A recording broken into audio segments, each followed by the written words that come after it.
এই সেই জগন্নাথ মন্দির পুরী, যার ভিতরে 120টা মন্দির আছে বিভিন্ন ঠাকুরের।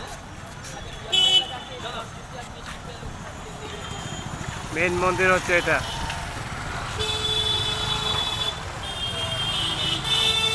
এখন জগন্নাথ মন্দির খোলা আছে, কিন্তু ঠাকুর দর্শন হচ্ছে না, কারণ ঠাকুরের জ্বর হয়েছে, সেই জন্য বন্ধ।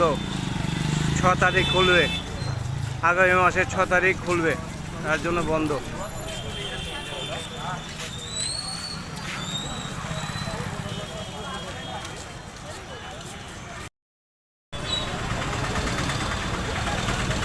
এই ঘাটগুলি দিয়ে রথ তৈরি হবে।